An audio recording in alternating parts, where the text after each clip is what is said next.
Hey everybody, Tom Marks with IGN here with Executive Tech Editor Bo Moore. Bo, how you doing? I'm doing well, how are you? Good, and we're going to talk about Google Stadia. It's here, we've been using it. We have a review in progress on IGN.com right now that you can check out from our very own Kevin Lee. And what do we think about it? Well, I guess this is still early, right? We haven't had a ton of time with it, and there's going to be a lot of features coming on launch day, which is why we're doing a review in progress. But Bo, you and I have gotten a little bit of time to play with it. What are your thoughts so far? Yeah, so Stadia so far, it's very early days, but the biggest takeaway is that it's very, very impressive. Kevin, myself, Tom, we've all been kind of blown away by how good it looks. Yeah. The stream quality, the visuals, the 4K, it really, really looks great. And I think impressive is a really good word there because when you look at it, that's the thing to me. The graphical fidelity of it is insane. You look at it, when I had it at home on my TV through a Chromecast Ultra, it didn't look like it was streaming. It looked, you could tell me it was just on a PlayStation 4 and I would completely believe you, right? And I think that's what was really, really impressive. What about though the other side of the coin, which is not just how it looks, but how it actually feels to play it, the latency, that sort of thing? Yeah, so with this being a streaming service, the signal is being sent from your controller up to the Google servers, getting beamed back to your TV or your phone or computer, whatever screen, yeah. Chrome supporting screen that you're playing on. And so the expectation is that, as with previous streaming forays there was NVIDIA's GeForce Now, there's Microsoft xCloud. Even going way back, there was OnLive was I think the first to do it. Yeah, and then there's been a handful of other kind of indie companies that have tried to get into this space. The expectation is that there's going to be a little bit of lag. And there is a little bit, but it is definitely the least lag that we've felt from any of these game streaming type services. And I think an important thing there is that the type of game you play is really gonna make or break this a little bit. When I was playing that puzzle game called Kine, there was essentially no lag because you don't really care about that, right? Yeah, it doesn't matter at all. But that differs a little bit if you start getting into things like Destiny 2 or Mortal Kombat. If you're a really, really hardcore player for those games and you're very used to the way they feel, it can be a teeny, teeny, tiny little bit noticeable. Yeah, definitely. I think that when you're playing with a controller, the Stadia controller itself, we'll talk more about this controller specifically in a second, but when you're playing with a controller, just the movements of a controller sort of mask a little bit of the latency, as well as, like you said, depending on the game. Some games like Assassin's Creed, they have very floaty animations or very animation heavy. The movement always feels a little bit floaty, so it's kind of tough to tell if there is really any latency, and it just gets masked in there. But if you're playing something like Destiny 2 or Doom, and especially, so I played a bit with mouse and keyboard, and to me, the mouse and keyboard was, I don't want to say fully unplayable, but it was not the kind of experience that I wanted to be playing with. It was a little too much for you. Yeah, I come from playing exclusively with mouse and keyboard. I can barely play a shooter with a controller anymore at all. Right. And it just didn't feel precise. That little bit of lag was just. It was enough. It was enough to make the shooting hard. Yeah, and for me, I don't think I noticed that much. It didn't bother me to that degree, but it's certainly far less than I ever expected there to be. To me, I think the vast majority of the time, and I think probably for the vast majority of people, it won't be enough to really throw you off. I liken it to something like if you have the wrong settings on your TV, you can probably get more lag than Stadia caused in my experience. If you play something like League of Legends or any other online competitive game, you've probably at some point in your life had higher ping than the lag that this will have caused, right? It's not gonna be this thing in my eyes where it's catastrophic, but there will be people who are used to a standard who will notice something in that regard. But frankly, those kind of aren't the people who Stadia is for. I guess so, yeah. If you have a powerful gaming PC or a high-end console, you're probably not in the market for Stadia. But if you don't have one of these machines and you want to just be able to grab your games and maybe pay the monthly fee instead of buying a console or buying a PC, then yeah, Stadia is a great way to get into the game. So the other side of the latency coin, not just button input, but actually hitching, how did it hold up? Was it reliable? What was your experience with that? Yeah, so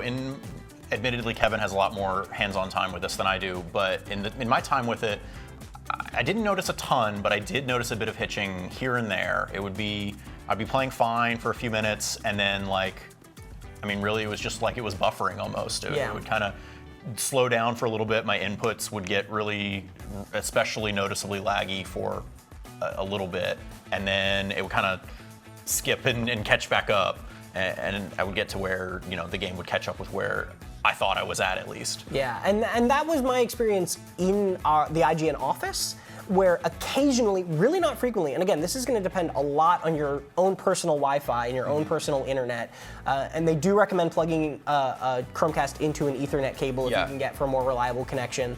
But at the office, it was like perfect most of the time, and then occasionally like that, right? It would just like freeze for a second and then put you back into a different spot, which is not good. Like that's really not a good thing. But it's something that it could be our Wi-Fi to blame. Like it could be the office, like somebody else was uploading a video or something. And when I tried it at home, I didn't get that at all, right? And I have a pretty decent internet connection at home. I think I have like a 125 megabit connection at home, and so it's not like slow internet by any means, right? They recommend 25 for 4K. Yeah, they say Google recommends 5 megabits is like the minimum and that'll do like 720p, and then 35 megabits per second is the recommended for the 4K. And so if you're above that, you should be good. So we saw some hitching and we saw some drops like that, but there wasn't as much of a rhyme or reason to it as I could really tell. And any amount is pretty bad, but in some experience, it was fine for me. In another experience, it wasn't. And I think that's, again, one of those things where it's just gonna be a little too early to say. Yeah, it's, again, the kind of thing that will matter a lot depending on the kind of game you're playing. If you're playing like a single player game, it sort of doesn't matter if it hitches for a second, but like if you're playing Destiny, you're in the middle of a match, you don't want to be lagging. Same thing with Mortal Kombat or any sort of competitive online game. Yeah, and an important note here is that we have been playing this ahead of release, and that's why we're doing a review in progress, because we want to test it in a live environment with a lot more people using the servers, taxing the system, all that sort of stuff. So we'll have to see kind of how that shifts going forward, headed into our full review. But let's talk about the thing in your hands right now too, which is the Google Stadia controller. This comes with the Founders Edition, but otherwise it's going to be, I think, $69.99 on its own. I believe so, yeah. How's your experience been with this? I know you said you're a mouse and keyboard guy mainly, and I usually am too, but what are your thoughts on the controller? True, so the controller, it feels a lot like just feels like a DualShock or the Nintendo Switch Pro controller. It has the DualShock thumbstick layout. The bumpers and the D-pad feel really good. They have a nice, clicky, just tactile feeling to them. However, and the sticks, they're thumbsticks.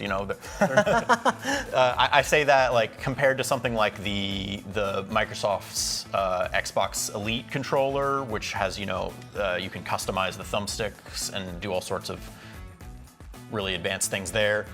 It's not quite up to that standard, but compared to just your standard $60 controller or even $40 for just a regular like Xbox One or DualShock controller, they're fine.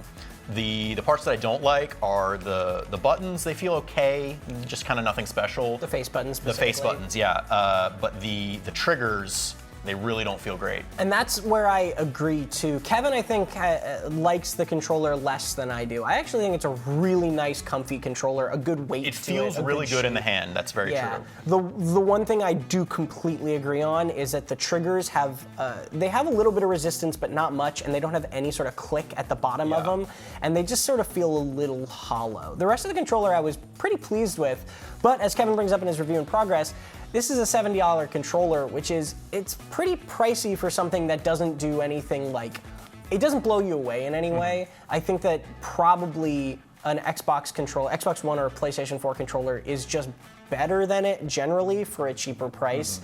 And so that's like a little bit of a tough pill to swallow. The one thing that the controller does have going for it is it has Wi-Fi built in. Right. So when you're playing with the Stadia controller, when you press a button, the controller sends its signal straight to the Google servers, which then beams back the image to you. Whereas if you're playing with an Xbox or a PlayStation controller or anything else, the path is one step more of it goes from signal from the controller to your PC or whatever you're playing on, then to the server and then back. So it's just that tiny one little step further that Kevin at least said that he didn't really notice anything different playing one way or the other, but maybe down the line, and maybe if when the servers are more strained with in a live environment, one of the reasons why we're delaying our final review for a few days, maybe that will make a difference, that playing with the Stadia controller actually does get you less of that lag. Yeah, it's a really interesting concept that the controller itself can actually connect to the Wi-Fi. Is a very odd thing, but it does give it that sort of that little bit of a difference there, a little bit more of a difference, I should say. A couple of the things that we wanted to touch on too, and this is sort of the biggest sticking point for me with Stadia, and for I think Kevin as well. There's a lot missing right now. There really is. There's stuff that's still waiting. We're still waiting till launch day for, which is stuff like Bluetooth controller support, being able to use voice communication. That stuff is coming at launch. But some stuff that I have a list here from Kevin's review of just like a bunch of stuff that's not going to be at the Founders Edition launch, which is achievements won't be there. Only Chromecast Ultras that come in the Founders Edition will work at launch. The Founders Edition Buddy Pass won't be available immediately. Stream Connect, State Share, Crowd Play, those features won't be available immediately. You can't use the Stadia controller wirelessly except with a Chromecast Ultra at launch. If you're playing with the phone here, which this is this nice little accessory that Google has, I can't remember if you have to buy this extra or if it comes in. I don't think it comes in the Founders Pack. No, I believe it's extra. But so yeah, if you're playing on your phone, you actually have to run a cable, a USB-C cable from the controller to plug into your phone. Yeah, there's a lot of things. There's other things like the video capture isn't going to be available right at launch. 4K web browser streaming isn't going to be available at launch. There's a lot of things where this feels very much like almost like an early access launch for Stadia. And I guess that was part of the point, because eventually Stadia is going to be free for the 1080p version. You won't even have to pay a monthly subscription to actually get access to the service. And this feels very much like, they call it a Founders Edition, and I think that's really what it is people who want to get in early, expect sort of some rocks along the way. And beyond that, you'll probably have a pretty good time with it, but it's gonna have some issues to start. And we've seen those issues, and we're gonna try to see kind of if they get better or worse going forward as well.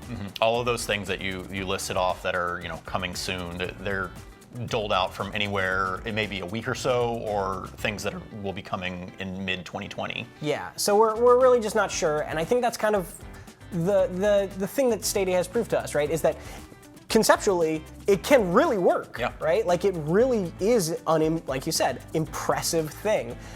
There's just a lot of questions still unanswered, even after having used it, and I think only time will tell with a lot of that stuff. So for our full Stadia review, be sure to stay tuned right here at IGN.com. We'll have that for you later this week. If you haven't seen it yet, check out Kevin's review in progress right now. And for everything else Stadia, stay right here at IGN.